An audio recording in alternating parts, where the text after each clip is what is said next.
Hello guys, nobody knows me. They only see my face and that's it. They don't know what's in my mind, what was in my mind, what has happened to me. Nothing is known to people. I've found even my wife doesn't know. It's very little that people know about me. So what I want to do is little bit express. Sometimes maybe inappropriate, but still I'm just trying to do is just a matter of collection. My diary at the same time, you can say. First of all, I start with my WHO career. I was working with WHO. I was interpreter coordinator, and the first tip was in Coxs Bazaar. That was 4 5 districts: Coxs Bazaar, Chittagong, Rangamati, Kagratchuri, and Bandarban. With me was Stephanie Bialik. She was from America. She was a beautiful girl. She was single, but she was about to marry her boyfriend after she returns to America. She was one of the top team members, top polio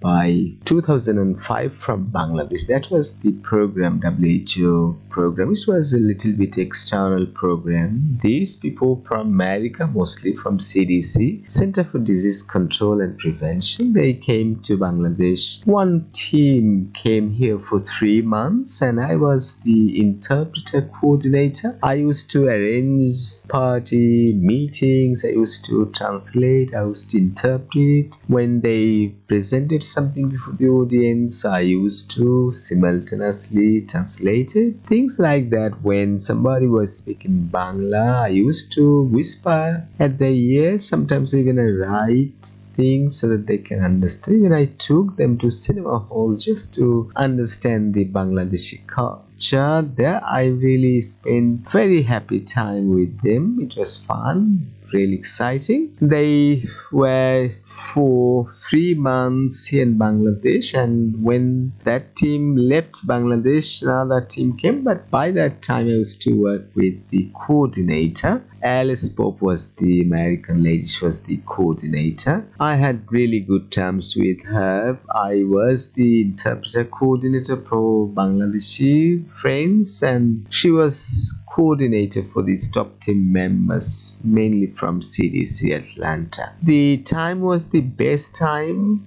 It was so much fun. It was so lovely. It was also a good earning. Just finished my master's exams on 13th January and I started working with WHO on 16th January. Actually, I was roaming about with my uncle Shaheen at Duronto. There was a fair going on and one American Christian Larison and his girlfriend Allison, they were moving around, and at one point he asked me whether I was free and I told him I was free. I just finished my master's exams today, and he told that visit me there at EPI Center in Mahakali on 16th of January. It was in 2000. And there I also took my friends. They appointed me as the interpreter coordinator, and they also appointed some of my friends that I produced there as interpreter. And after some days working with the stop team members, especially with the coordinator, when everything was done inside Dhaka city, the meetings, the arrangements, all this stuff, we've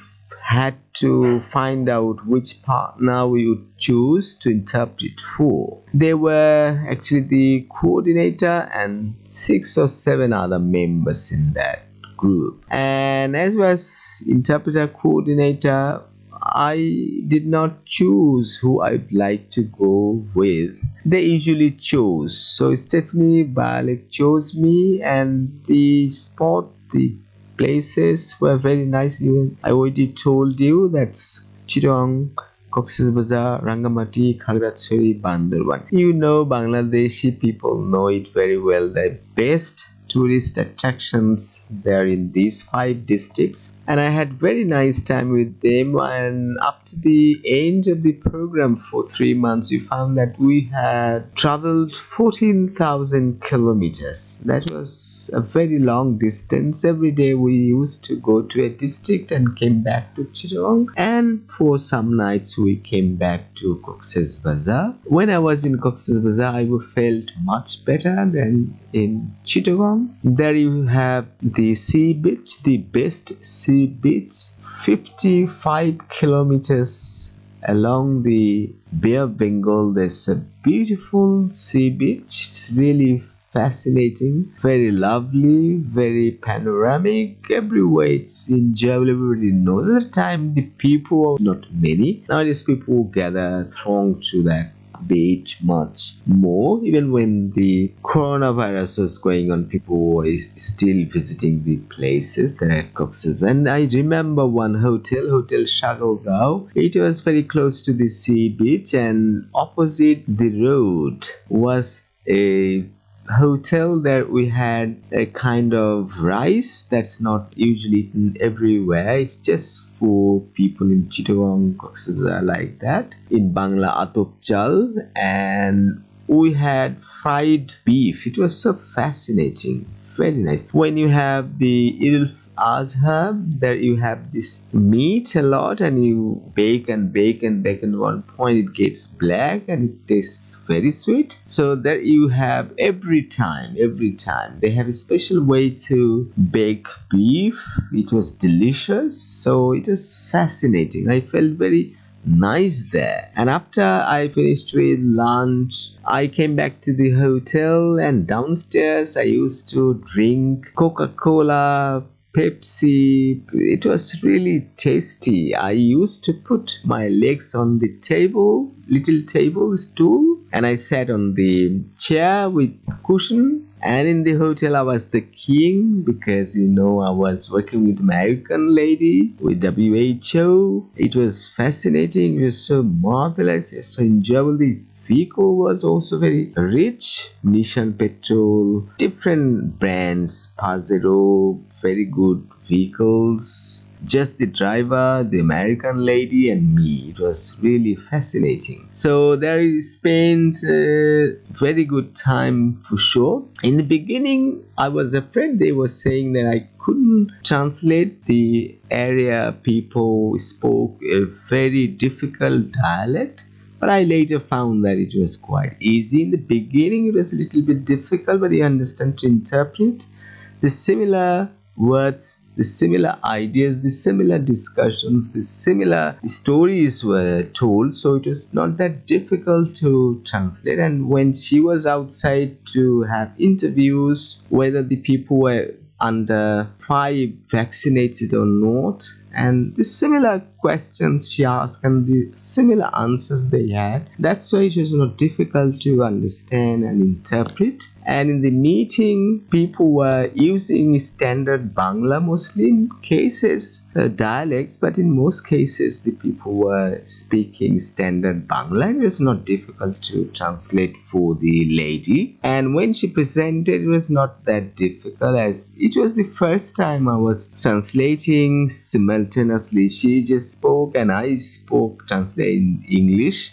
In Bangla, she spoke in English and I translated in Bangla. But it was challenging. At the time I was very young, but I had enough advantage. I used to present programs in my honors, so it was not that difficult. In the beginning, little bit it seemed difficult, but in course of time it became quite comfortable with me. And as I was just young and finished my master's exams, I was really very much energetic, very much enthusiastic, and I had a very strong feeling that I would speak, I would pronounce like British people. So as that was an opportunity, working with WHO ladies mostly. I only worked for Joel Bremen, but most of the others were American ladies, and one lady from Australia. At the time she was in England. She was from Australia. And I also worked for a lady She was from Nicaragua, and different other women, but most of them were from America. So when the staff team members went back to America, I used to join with the coordinator Alice Pope, and my friends were off for the time being unless the next team comes and goes outside Dhaka.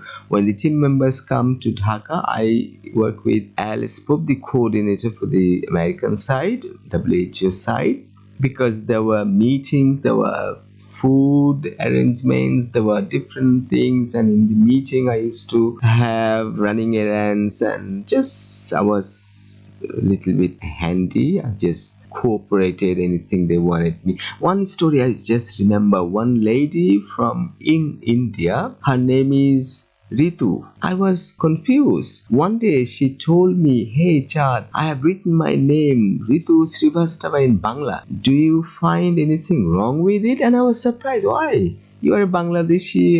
Why should you make the mistake? And she said, "Oh, don't you know I'm not from Bangladesh. I'm from India. And I lived all my life in America." She studied medical science in America, and she had her MD, that is Doctor of Medicine, and she was the coordinator for Khulna division. She used to earn almost 2 lakh taka, that is 200,000 taka in 2000. It was really tough. So huge amount of money. She was young. She used to do her hair up, and in a way she looked quite simple. Her dress was quite simple. She was quite an ordinary lady in the beginning, so I did not take it that way. But one day she told me, "Hey, would you please go do me a favor, tell my driver this," like that. And then I understood that she had also a car. I didn't understand that she had a car. And later,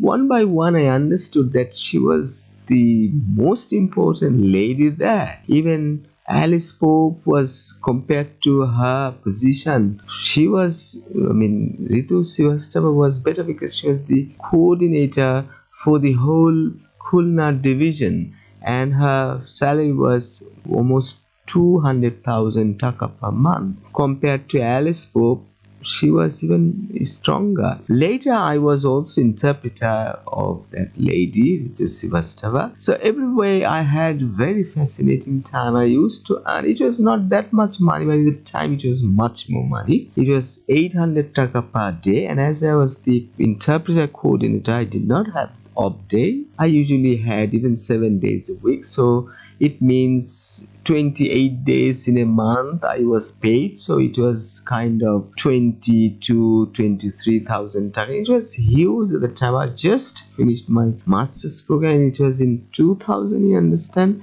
at the time the value of Bangladeshi taka was much higher than that now. So it was a fascinating story, the best thing in my life. So for the time being, I stop it, and I'll continue telling similar very beautiful stories. I'll also be telling what was in my mind. How did I do with American ladies? Did I have any sexual relationship with them? Did I have any personal relationship with them? Whatever. Just keep on watching. You'll find out what happened between me and those ladies. Maybe good, maybe bad. I would like to tell later. I just want you to be patient, to carry on listening to my stories so that you can get to know everything about Bangladeshi places, Bangladeshi people, American people, what kind of American ladies are, what they do with Bangladeshis, what do they think about sex and all other things. There are many interesting things coming up, so stay tuned. Thanks for watching.